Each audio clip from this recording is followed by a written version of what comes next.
cher Mounir. Merci en tout cas de participer à cet échange. Alors, la première chose, le sujet, c'est l'autonomie numérique, le temps de l'action. Alors, évidemment, on est ravis de t'avoir, puisque quand on connaît ton parcours, tu as été entrepreneur, voire multi-entrepreneur, sans dire serial entrepreneur. Je ne sais pas si ce terme fait sens, mais en tout cas, tu as entrepris plusieurs entreprises. Enfin, tu as entrepris dans plusieurs secteurs d'activité, le conseil, la tech. On te connaît aussi, nous, comme ministre. Donc, tu as été un ministre dans le gouvernement d'Édouard Philippe. Tu as été député. Tu es maintenant en charge d'une entreprise qui fait du M&A. Donc, du coup, la première chose qui va nous intéresser, enfin, qui va m'intéresser, moi, c'est le sujet qui nous anime. C'est comment on passe de ce constat. Mais avant, je vais te laisser peut-être préciser ton parcours. Peut-être que je l'ai mal présenté. Est-ce que tu veux rajouter quelque chose sur ton parcours ? Bonjour à tous. Bonjour à tous. Bonjour à tous. Bah ouais, un élément, j'ai été technicien réseau pendant 8 ans. Et c'est ça l'origine de tout mon parcours. De 16 à 22, j'ai travaillé chez Club Internet. Je ne sais pas si vous avez connu, le club le plus ouvert de la planète. Et j'ai dépanné plus de 3000 utilisateurs en physique, les box ADSL, les modems 56K. Et je raconte ça parce que quand on dit pourquoi j'ai fait, tu as raison, je fais du M&A dans la tech aujourd'hui. J'ai été ministre du numérique, j'ai créé des startups dans le conseil tech, dans le conseil inno, mais toujours avec l'esprit du technicien. Et l'esprit du technicien, c'est quoi ? À la fin, il faut que ça marche. Et on fait avec ce qu'on peut. Et donc, si vous vous souvenez, parfois un modem 56K, ça se réparait en faisant des petites bidouilles. Et à la fin, ça marche. Et avec la DSL, tu rebranches, tu débranches, tu rebranches, tu débranches, ça marche. Et ça, cet esprit de débrouille, c'est celui qui a animé toute ma vie. Et derrière cet esprit de débrouille, il y a cette idée de voir qu'il y a quand même une technologie qui accélère le monde et que tout le monde ne le voit pas encore. Et à 16 ans, quand j'ai travaillé là-bas, pourquoi est-ce que je pouvais travailler là-bas à 16 ans ? Parce qu'il n'y avait plus personne de disponible. J'avais 16 ans en l'an 2000, où il n'y avait pas une seule ressource technique disponible en France. La moindre personne qui avait un diplôme avec marqué numérique de près ou de loin était immédiatement projetée à cause de ce fameux bug, mais aussi des investissements massifs des entreprises. Et il y avait déjà à l'époque un grand retard entre la société et la réalité des besoins et des usages technologiques. Aujourd'hui, j'ai l'impression qu'on revit la même chose. C'est-à-dire qu'il y a un très grand décalage entre la réalité technologique qu'on vit au quotidien et le sujet dans la société et le sujet dans les entreprises. Et donc c'est pour ça que mon métier, partout où j'ai été, c'était d'essayer de combler ce gap entre la réalité de ce qui est en train de se passer et le retard qu'on prend à comprendre et à ce que ça se diffuse dans les écoles, dans les familles, dans les entreprises, à tous les étages. D'accord, merci pour cette précision. Donc du coup, moi, ça m'emmène à me dire que tu es l'homme pour l'échange, puisque ton côté pratique et pragmatique va nous aider à identifier, puisqu'on a mis cet échange comme le temps de l'action. Alors, si on parle d'autonomie numérique, on parle beaucoup, on n'utilise pas, nous, ici, le mot souveraineté. Le mot souveraineté, pour nous, c'est aux États de se l'approprier, ce sujet. Nous, ce qui nous intéresse, c'est l'autonomie et la maîtrise des dépendances. Alors, on le met souvent sur des sujets très techniques, mais moi, je voudrais t'interroger sur le côté un peu économique du sujet. Alors, il y a une étude qu'on cite tout le temps, je ne veux pas passer à côté, on l'avait citée l'année dernière, mais c'est la seule étude, finalement, qui, en tout cas, qui a objectivé le sujet. C'est 264 milliards de dépenses des entreprises privées européennes par an, auprès de la tech américaine, donc c'est software et cloud. C'est à peu près plus de 80% de nos dépenses dans la tech, cloud et software. Ça génère à peu près 2 millions d'euros. Et puis après, on peut rajouter une autre étude qui est très très marquante, c'est si on regarde le rapport Draghi, si on regarde le décrochage qui est entre l'Europe et les États-Unis, c'est 30%. Le PIB par habitant, il y a un décalage de 30%. C'était 15% il y a 20 ans. Et quand on regarde cette différence, c'est le numérique. Alors, c'est la double peine. Nos clients, et c'est un peu ce que j'abordais tout à l'heure, il y a une recherche de gains de productivité très très forte. Et pour ça, c'est le numérique. Donc, plus j'investis dans le numérique, plus je gagne de l'argent. Et plus je gagne de l'argent, plus je crée de la valeur. Et je crée de la valeur, elle repart finalement dans les aspects. Alors, on nous dit toujours, la bonne échelle pour recréer une activité numérique, c'est l'Europe. Alors, quel est ton point de vue, toi, sur les leviers qu'on peut utiliser au niveau européen pour créer cette industrie ?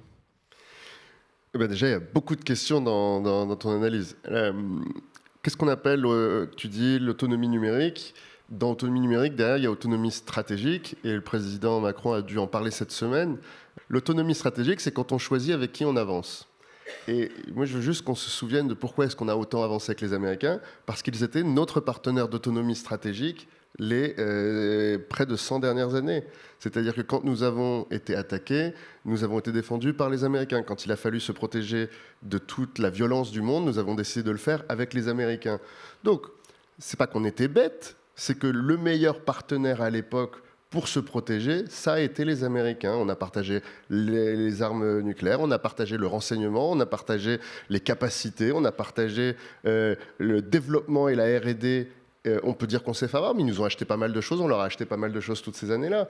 Et puis, il y a eu un moment, une déviation dans ce partenariat. Une déviation qu'on a plutôt tempérée du côté européen en disant ça va bientôt changer, ce serait dommage de tout casser. Et puis cette déviation a continué, qui fait que même les plus transatlantistes et les plus amoureux disent bon, bah ça y est, on n'a plus de partenaire. Il y a un moment, quand ton ami avec qui tu as tout partagé te dit en fait tu es mon concurrent, il y a un problème. Et donc ça nous oblige en très peu de temps à se redire bah alors notre autonomie stratégique, on la reconstruit avec qui? À qui on va vendre des choses, à qui on va acheter des choses, avec qui on partage le renseignement, avec qui on partage les technologies. Ça, c'est les États qui se posent ces questions-là. Mais un chef d'entreprise, un DSI, un RSSI, il se pose les mêmes questions. Il doit se poser la question de aujourd'hui, mon partenaire stratégique, c'est mes fournisseurs de logiciels. Quelle est ma relation à chacun? Quelle est ma relation de dépendance? Est-ce qu'il est toujours mon ami? Je virtualise toutes mes machines avec cet ami. Cet ami change de propriétaire. Cet ami en changeant de propriétaire me triple les prix. Est-ce qu'il est toujours mon ami? Bah, faut poser la question. Est-ce que je peux facilement changer de cet ami? Non, puisque 100% de ma virtualisation est chez lui. Donc, j'avais fait un pari, c'est de faire avec lui. Est-ce qu'un DSI, il est bête d'avoir tout misé sur un partenaire? Bah non, nous aussi, on avait tout misé. Nous, l'État, on a tout misé sur un partenaire qui était les États-Unis. Et parfois, partenaire, quand on met tout sur lui, ça marche plus. Quand on a un ami logiciel qui s'occupe à la fois du quotidien de workplace de tous les collaborateurs, qui s'occupe de tous les partages de fichiers des collaborateurs, de toutes les identités des collaborateurs, et même du système d'exploitation de toutes les machines des collaborateurs, bon, bah, ça fait un partenaire un peu lourd, un peu massif. La question, c'est est-ce que ça me rapporte toujours de la valeur et est-ce que je suis toujours libre? Bah, pour certains, la réponse, c'est oui. Mais là, par exemple, récemment, l'État a dit non. L'État a dit ce partenaire-là, en fait, il nous étouffe un peu, il nous empêche de faire des choses et il nous met à risque. Et donc, je crois que sur les épaules du DSI, il y a plein de questions qui se posent, comme sur les épaules du chef d'État. Et les Européens se posent la même question collectivement. C'est dans ce cadre international assez instable, avec qui on veut construire notre autonomie stratégique. Mais on ne doit pas confondre ça avec l'isolationnisme. L'Europe, c'est formidable, on est 600 millions, mais on reste trop petit pour être assez innovant face à d'autres plaques mondiales qui ne sont pas nos amis. Et donc on est 600 millions, mais si on n'a plus les Américains avec nous, il va falloir qu'on ait d'autres alliés. Et pas que des alliés à qui on vend de temps en temps un avion et des hélicoptères, un allié à qui on vend beaucoup d'avions, beaucoup d'hélicoptères, qui lui nous vendra beaucoup, beaucoup de choses, et pour qu'on s'assure que jamais on se fasse la guerre pour au moins 10-20 ans. On arrête les contrats sur 100 ans, on va repasser sur des contrats de 10-20 ans, et on va se dire pour 10-20 ans, on permet à nos entreprises de faire beaucoup de choses ensemble, et on va se permettre à nos armées de faire beaucoup de choses ensemble.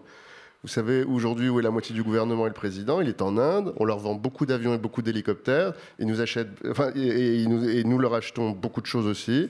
C'est important qu'on ait des nouvelles alliances stratégiques au niveau européen. Mais je ne crois pas du tout à l'idée que la solution, c'est qu'on se transforme en 100% européen. On doit le faire avec ceux qu'on choisit. Et maintenant, elles sont où les offres? Parce que si on veut que l'État puisse être capable de diriger une offre européenne vers une offre européenne, que le DSI puisse aller vers une offre européenne, il faut qu'elle existe. Ou européenne plus partenaire, qui est mon point depuis tout à l'heure. Et ça, c'est le grand enjeu du moment. Et donc, qu'est-ce qu'elle peut faire, l'Europe? Déjà, elle peut dire on veut. Bon, parfois, ça marche. Tu dis je veux et le marché fait émerger. Puis parfois tu dis je voudrais une grande plateforme de cybersécurité qui pourrait remplacer Palo Alto avec toutes les briques et ça n'advient pas. Donc il faut de l'argent, il faut du private equity. Il y a des gros fonds de private equity en France et en Europe qui investissent beaucoup dans la cyber. Il y en a un peu moins dans le reste de l'Europe, mais il y en a aussi quelques-uns. Mais il n'y a pas encore de gros projets de plateformisation qui permettent de faire des gros géants. Par contre, on a des acteurs de taille intermédiaire qui essayent de grossir assez vite. Et on a des DSI qui se posent la question de leur architecture des systèmes et de leur architecture de fournisseurs, et qui, en sliçant dans leur architecture différents composants, permet de reprendre de la liberté. Ça a été le choix de l'État de créer une identité forte en plein cœur avec tous les dispositifs que j'espère vous utilisez tous de France Connect et France Connect Plus, qui ont permis de libérer de pas mal d'acteurs internationaux qui empêchaient la flexibilité entre les outils. France Connect Plus qui va devenir un outil d'identité pour les fonctionnaires et qui vont leur permettre d'être beaucoup plus flexibles dans l'utilisation des applis. Il y a eu un petit scandale il y a un mois parce que l'État a décidé d'être un développeur open source et de créer une suite Office accessible à tous les fonctionnaires de France. Mais il n'empêche que ça a permis des choses intéressantes. Je ne crois pas, et tu as vu, on a essayé de ne pas aborder le sujet de façon caricaturale. Il y a eu une centaine de tribunes en 2 ans sur il faut un Buy Act à la française, à l'européenne, Buy European First, il faut imposer à l'État d'être le meilleur des acheteurs. Et la réalité, c'est que l'État, et même tous les États européens tous ensemble, c'est moins intéressant que 2 grosses banques européennes comme clients. Donc, ce qu'on doit faire aujourd'hui, collectivement en tant que marché, c'est avoir une offre au bon niveau. Ce que les DSI doivent faire, c'est être sûr qu'ils sont bien libres dans leur choix. Et si on a une offre au bon niveau, que les DSI sont bien libres dans leur choix, normalement, on fait émerger nos champions. Mais si on met un pistolet sur la tempe d'un DSI en lui disant « achète maintenant français », ça n'arrivera pas. Si on met un pistolet sur la tempe du DSI de l'État, la pauvre la patronne de la DINU, à qui on dit « achète ça ». Vous faites comment quand vous avez 6 personnes avec un flingue qui vous dit « achète du cloud français » et qui sont 6 différents? On achète lequel? Parce qu'ils demandent tous un monopole pour qu'il y ait un seul fournisseur cloud français européen acheté par tous les États d'Europe. Il va falloir choisir, il y en a 40 des fournisseurs de cloud européens. C'est lequel qu'on choisit et c'est lesquels les 39 autres qu'on tue. Donc c'est pas facile comme question. Et donc cette dynamique, elle avance. Moi je trouve qu'elle va plutôt dans le bon sens. Je trouve qu'il y a des grands choix annoncés par des DSI qui ont plus de marge de manœuvre. Je parle souvent des banques parce que un budget de DSI de banque, c'est en milliards. Enfin, nos grandes banques françaises internationales, leur budget de dépenses, c'est en milliards. Eh bien, quand on a un budget en milliards de dépenses d'IT, on a plus d'impact que l'État français. Voilà, on est obligé de le poser. Et donc, moi, je crois plus au DSI. C'est pour ça, d'ailleurs, on s'est rencontrés tous les deux dans les ateliers du SIGREF. Ces questions-là, elles sont abordées 2 à 3 fois par an au sein du SIGREF. Moi, je crois qu'il y a une force, une énergie incroyable du côté des clients, mais qui ne passe pas par le pistolet, qui passe par l'offre. C'est pour ça que je suis très heureux de venir ce matin. Je viens en ami, hein, je ne suis pas un intervenant rémunéré, on ne travaille pas ensemble. C'est vraiment parce que je crois que ce que vous faites est très, très, très important. Et donc, je crois que ce sujet d'avoir des acteurs qui font l'offre, qui permet l'autonomie stratégique, c'est ça qui va déclencher les choses. Ce n'est pas en imposant. Merci. Alors, il y a beaucoup de choses dans ce que tu as dit, hein. Donc, évidemment, on s'est retrouvés et on partage le fait que c'est l'offre. Et nous, on se doit d'avoir une offre. Et ça a été représenté par Francis, qui est hyper compétitive. Et on a même l'impression qu'on est largement en avance sur le sujet. Donc, c'est pas une fatalité d'avoir des offres. Et également, on est d'accord sur le pistolet sur la tempe. Donc, c'est comme une approche très, très libérale que tu nous présentes là. Alors, il y avait une question quand même, c'est est-ce qu'il y aurait besoin, ou est-ce que tu crois à une politique industrielle? On cite toujours, et c'est sans doute tarte à la crème, hein, l'aéronautique, donc le projet Airbus, on a cité l'espace en ce moment. Est-ce que c'est possible? Est-ce qu'il y a un sujet de ce point de vue-là à creuser au niveau Europe ou français?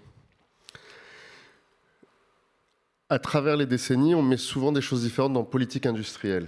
Selon vos orientations économiques, psychanalytiques, quand on dit politique industrielle, on entend des choses différentes. Certains entendent planification autoritaire de l'État, avec un plan sur 5 à 10 ans qui dit combien on met dans chaque industrie, qui on nomme à la tête de ces industries et avec qui on demande de faire des fusions. Et même on dit dans la loi ou dans ce que le ministre doit déclarer, le produit et le service qui doit sortir.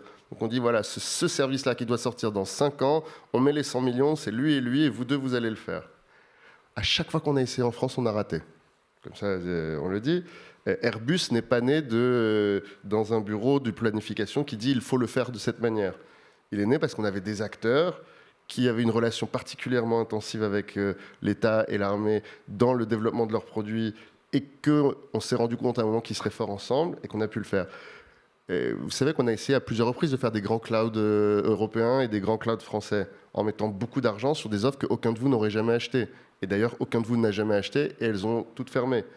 Donc, c'est pour ça qu'aujourd'hui, quand certains disent il faut que l'État réorganise le cloud européen et qu'on n'ait qu'un seul champion et qu'on fasse comme avec Musk et qu'on distribue des milliards, on a fait et ça n'a pas marché. Donc, quand quelqu'un me dit ça, moi je lui demande toujours de me donner la liste des gens qu'on doit tuer et ceux qu'on doit sauver. Parce que là, c'est ça qu'ils sont en train de demander. Quand on dit il faut un seul champion qui reçoive toute la commande publique et qui soit le seul soutenu par les subventions. BPI est juste à côté. Est-ce qu'on attend tous collectivement de BPI qu'ils choisissent un champion par vertical et qu'ils tuent tous les autres?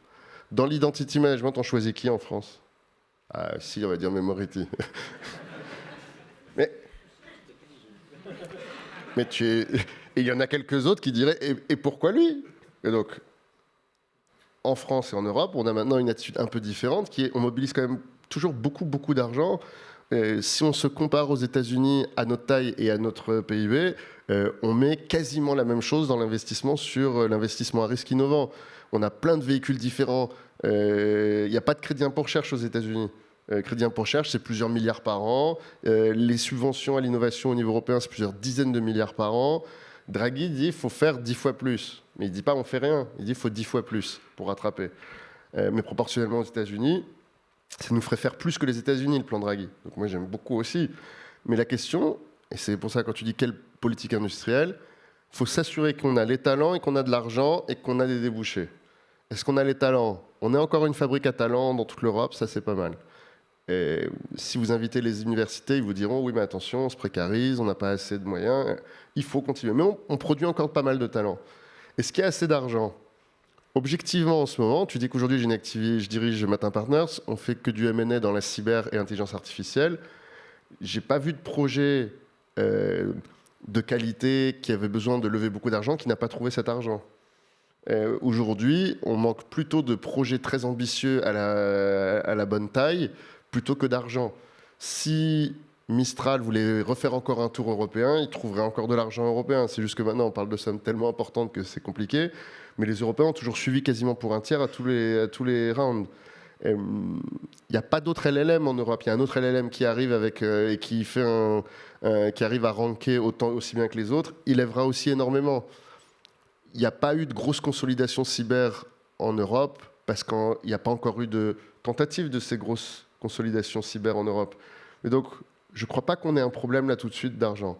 Donc, un des sujets, c'est comment on grossit plus et comment on s'assure qu'il y a des débouchés à la fin. Et c'est là où peut-être on a un dernier petit sujet sur le sujet de les entreprises de l'économie traditionnelle qui représentent la majorité des emplois en France, qui est la majorité de l'impôt sur les sociétés et des bénéfices taxables. C'est comme ça qu'il faut regarder aussi les sociétés. Celles qui créent les emplois, c'est plutôt les PME en totalité. Celles qui créent la valeur ajoutée et qui payent de l'IS, c'est plutôt les très grandes entreprises. Sur ces très grandes entreprises, aujourd'hui, est-ce qu'elles jouent leur part du jeu sur le rachat de sociétés plus petites, sur la multiplication technologique? En partie, oui. On a quand même quelques champions dans le CAC 40 qui font beaucoup de tech, qui rachètent beaucoup de tech et qui la diffusent dans le monde. Est-ce qu'on a Musk? Pas encore. Est-ce qu'on a des grands patrons de grandes boîtes qui sont? Pas encore. Mais regardez, Mistral, si ça marche, on aura une grande boîte ultra tech qui fait des choses intéressantes. Moi, j'aimerais bien que ce soit du côté des historiques qu'on ait ces grands champions tech de demain et que ce soit eux qui recomposent notre politique industrielle numérique. Mais la politique industrielle par le plan, je n'y crois pas. Mobiliser de l'argent, oui, et il faudrait faire plus qu'aujourd'hui, mais c'est déjà pas mal. Et sur les compétences, il faut y aller. Mais ce qui m'inquiète, c'est que dans le débat politique, beaucoup de gens disent qu'il suffirait de courage et d'une politique industrielle. Nos politiques n'ont rien compris, il suffirait de... Mais en fait, s'il suffisait d'eux, eh ben, tout serait plus facile, tout serait formidable. Mais ça n'a jamais fonctionné. Ça n'a jamais fonctionné. Et les États-Unis n'ont jamais été un pays où le président élu décide de donner à l'un et d'avancer. Quand Trump réunit dans son bureau les champions de la tech, ces champions de la tech n'ont pas été sélectionnés par l'administration précédente. Ils ont été sélectionnés par les clients et ils ont grossi. Et ils ont notamment bénéficié du partenariat stratégique qu'ils avaient avec l'Europe pour ne pas payer de taxes et accéder à nos marchés. Et maintenant, on dit ça va être un peu plus cher d'accéder à nos marchés. Mais il n'y a pas eu un moment quelqu'un dans un bureau qui a tracé, qui a sorti le compas et qui a dit ce sera là. Et ça, je crois que ça n'existe pas, qu'il faut faire tomber ce mythe et que ce n'est pas un manque de courage, c'est plutôt du courage que de le dire et de dire c'est plutôt notre économie générale qui doit réussir à le faire émerger et on doit poser des briques. C'est plutôt un mode berger qu'un mode ingénieur. Berger, on accompagne, on donne un peu, mais on laisse faire. C'est parce que je suis un libéral, mais parce que j'ai aussi une certitude, c'est que ça ne marche pas quand on décide. Sinon, il suffirait de décider que l'IA aille plus vite et qu'elle ait moins d'impact environnemental. Il faut un peu de courage, enfin. Et ça n'existe pas. Bon, au moins, c'est très très clair. Alors, tu as parlé d'une polémique, et on n'avait pas prévu d'aborder le sujet, mais je le dis quand même. Il y a eu, alors nous on est loin de cet environnement-là, donc c'est assez facile pour nous de poser la question, sur des débats étatiques sur l'open source, la suite et les enjeux sur le sujet. Mais finalement, là on voit quand même que par la commande publique, l'État structure une partie ou déstructure une partie de la filière. Donc c'est aussi parfois une réalité, même si elle n'est pas planifiée, organisée, mais finalement c'est aussi une réalité. Non, c'est faux. Tu vois, là, on n'est pas d'accord, c'est faux. La commande publique, elle ne déstructure pas la filière ou elle ne restructure pas la filière. La somme totale des licences que l'État a achetées sur les post-office, elle ne permet pas de reconstruire la filière du workspace en France. Une seule de nos 5 grandes banques là, paye plus que l'État en licence workspace. Donc c'est plutôt à cette banque-là qu'il faudrait faire des tribunes. Pourquoi est-ce que vous, je ne donnerai pas ces marques-là, vous n'achetez pas nos licences, et pourquoi vous avez osé utiliser un logiciel open source dans votre open space? Et c'est à cette banque-là, c'est pas à l'État. Ce que je veux dire, c'est que l'État, c'est le pire acheteur public possible. Il faut arrêter de rêver de l'État comme acheteur public. Il paye en retard, il vous renouvelle jamais, les appels d'offres sont longs et complexes. Même quand vous avez une relation stratégique avec la DGA, vos cash flows vont être un peu difficiles. Il va falloir trouver une banque partenaire pour gérer les cash flows parce que l'État, il paye difficilement parce qu'il fait ça avec l'argent public. Et donc, il y a un rêve, un fantasme, l'idée que 200 millions d'achats publics, ça structurerait une filière. C'est pas vrai. Et encore une fois, une seule de ces banques-là paye plus que 200 millions par an sur les logiciels Workspace. Alors, tu as cherché un endroit où on pourrait être en désaccord. Évidemment, on est en total accord. Parce que je te confirme que nous, on ne va pas chercher la commande publique. Je partage 100 fois ce que tu dis. Voire même, j'étais prêt à dire, au moment où on voulait taxer les startups, de dire, nous, le seul truc qu'on pourrait offrir, c'est peut-être des services, notre plateforme. Donc, je suis d'accord avec toi. Nous, on constate que l'État n'a plus d'argent. Donc, pourquoi aller se battre sur... donc, je partage, évidemment.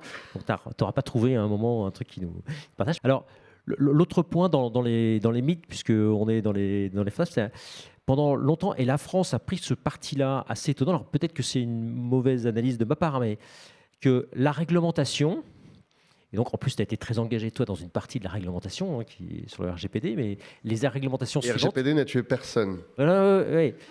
Alors, n'a tué personne, mais contrairement à certains fantasmes, n'est pas un outil de politique industrielle, c'est-à-dire ne favorise pas ou ne fait pas de préférence nationale ou européenne, comme on a essayé, et là on va parler de SecNumCloud, où il y a eu des velléités au niveau européen de mélanger peut-être réglementation, qualification et structuration d'une filière.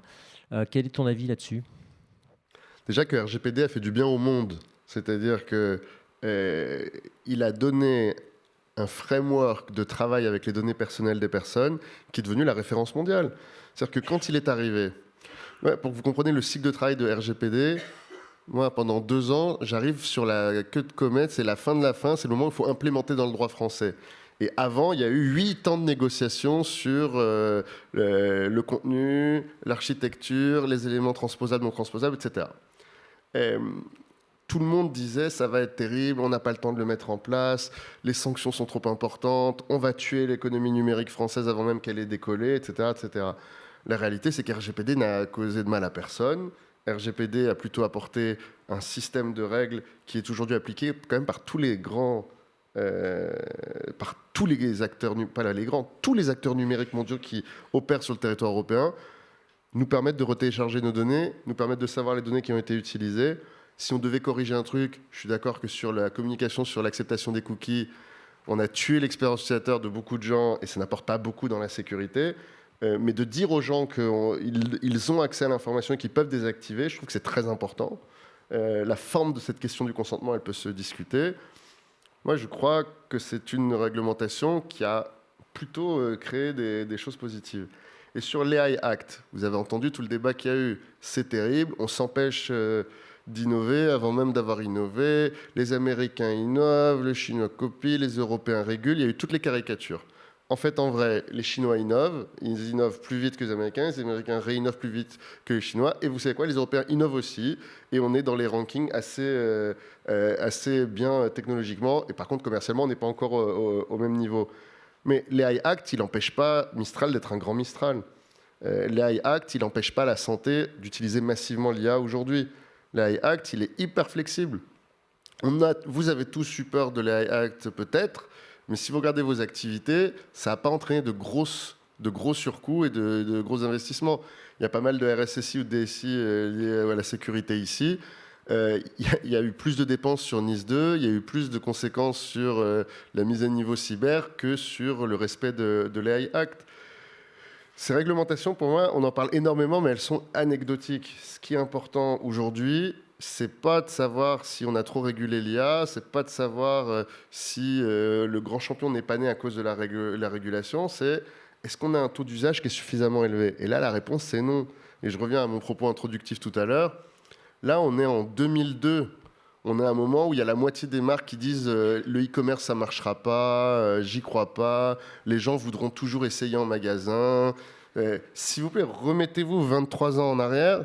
Sur l'IA, on entend des choses qui... oui, alors ce qui est drôle, c'est que ça va beaucoup plus vite. On a déjà essayé, c'est qu'un perroquet, ça sert à rien. Ça, c'était plutôt la phrase de fin d'année dernière. Il n'y a plus trop de gens qui osent dire ça. Les gens vont dire, oui, mais on a essayé chez nous, ça mène pas beaucoup plus de productivité. Si, on a déjà plein d'agents partout. SAP nous a configuré les agents et on les a mis partout. Bon, et en fait, non. Parce que si ces entreprises européennes étaient toutes massivement en train d'utiliser l'IA, on aurait plusieurs impacts. On produirait plus de choses à un coût plus réduit et on aurait des nouveaux produits, des nouveaux services qui arriveraient de façon plus ciblée, plus personnalisée.